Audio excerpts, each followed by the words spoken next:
Hi, this is Dale, and I'm coming to you from sunny San Jose today. We're having a fantastic day. And I'm recording this particular video. I'm calling these weekly installments First Impressions. So these are sort of my random thoughts that I had about reading the text that's assigned for the week. Maybe you'll find them helpful or inspiring, or maybe you'll find them troubling.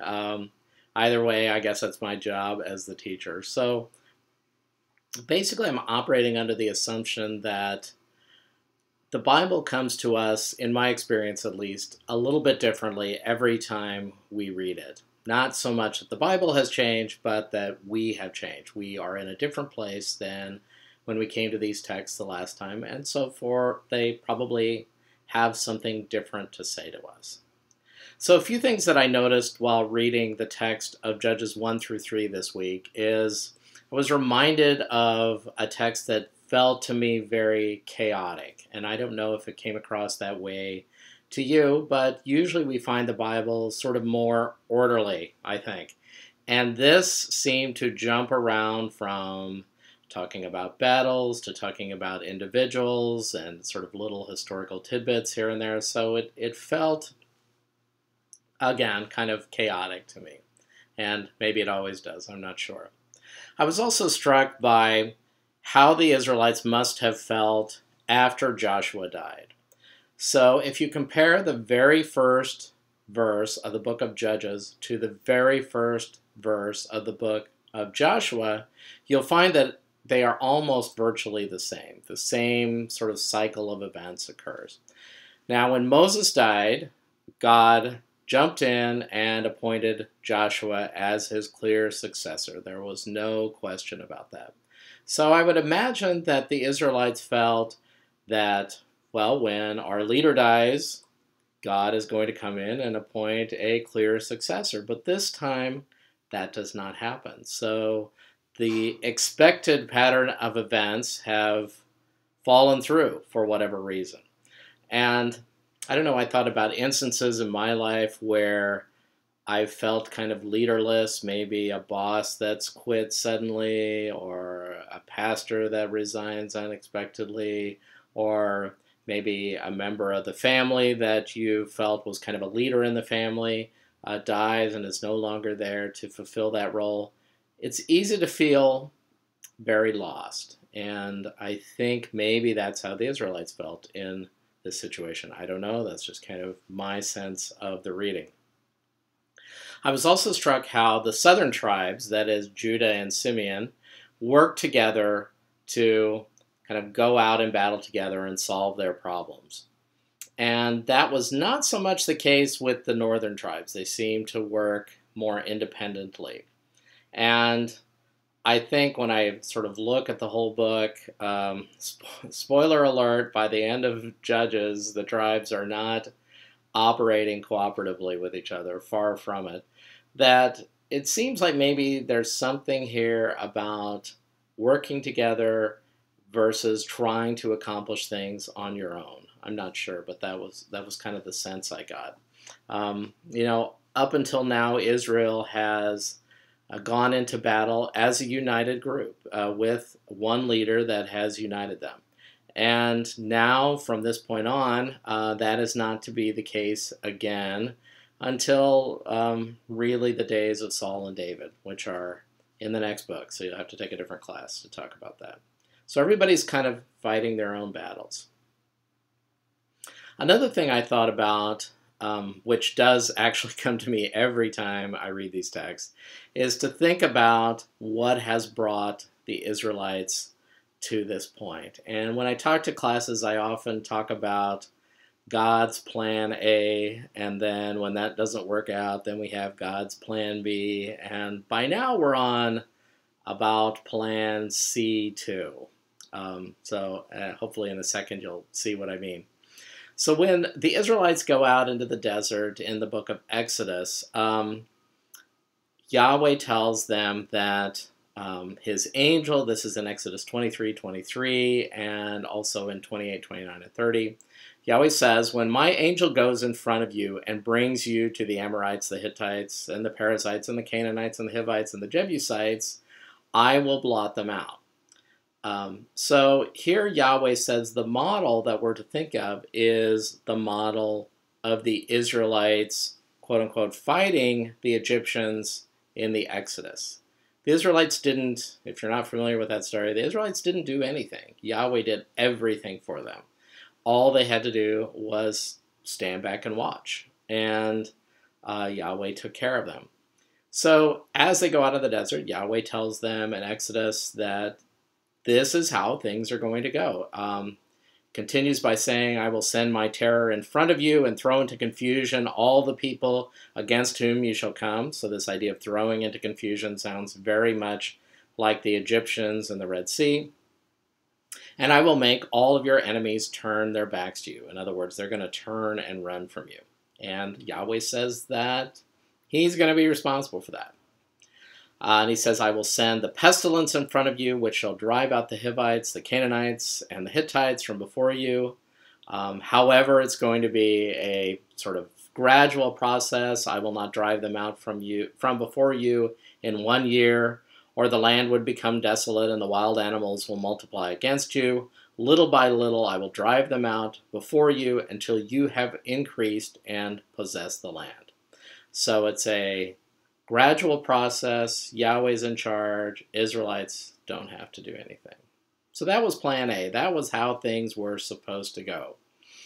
And of course, if you read further on into the story, you get to the story of the spies in the book of Numbers, which I always feel is sort of a pivotal point, a pivotal story in the story of the Israelites. And just to refresh your memory, this is in Numbers 13 about the Israelites come into the land and they're supposed to rely on Yahweh, who says, okay, don't worry about anything. I'm taking care of it. And the Israelites are scared and they say, no, we're not going to do this. Actually, in Numbers 14, they say, let's appoint a new leader and go back to Egypt. This is not really what we want to do. And ultimately, it showed their lack of trust in Yahweh. Then Joshua tells them that, okay, then you're not going to take the land. Or, excuse me, Moses tells them you're not going to take the land and just forget about it. It's over. And then the Israelites say, no, we will do it.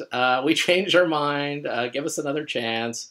And then they went into battle against the Amalekites and were horribly defeated because Yahweh said, you've blown your chance here.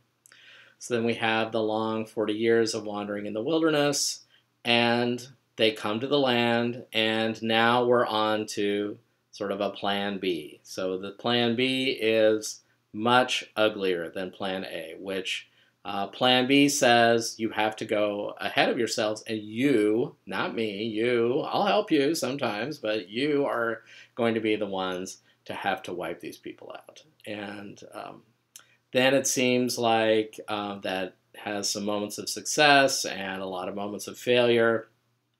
And plan C just kind of becomes, well, we're just going to muddle along and see what happens. And ultimately, it's a mess. The Canaanites aren't wiped out at all.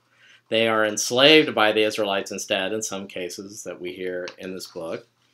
And when we get to some of the stories in this particular part of the book of Judges, it seems like the Israelites are even adopting the war tactics of their neighbors. So we have the story about a king who is captured by the Israelites, and they cut off his thumbs and his big toes. So they don't wipe him out. They let him live, but they torture him. And the king says, well, I sort of get this. I get that God would bring this upon me because I've done this plenty of times. And so we might say, well, he kind of deserved it. Justice was served here. But yet it's not ever something that you would ever see happening in the Joshua or Moses days. I can't imagine Moses ever commanding something like this. So it seems that there has been a shift. Now, what are we to make of this shift? That's sort of up to you. You might say that they've fallen away from the model that they've been given, and I think you could make a case for that. The other side might say, well, different times, different measures, different situation.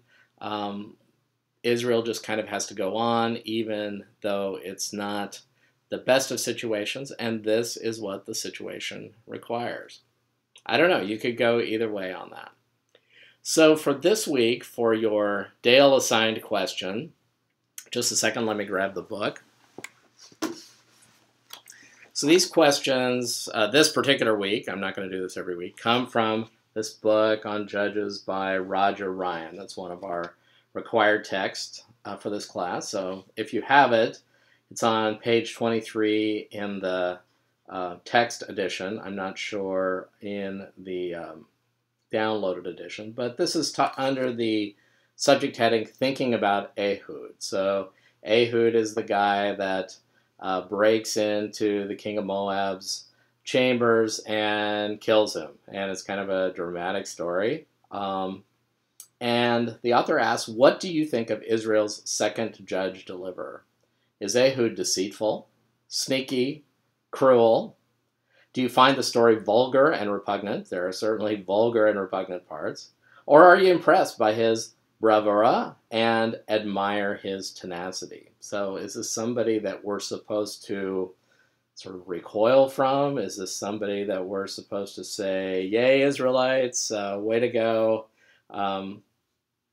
So it seems to be a fairly open question. So I'd like to get your response from that. And so that is this year's, or this week's, week two's Dale question. So if you could answer that question on the Canvas site, what did you think of Israel's second judge deliverer? Is Ehud deceitful, sneaky, cruel, etc.?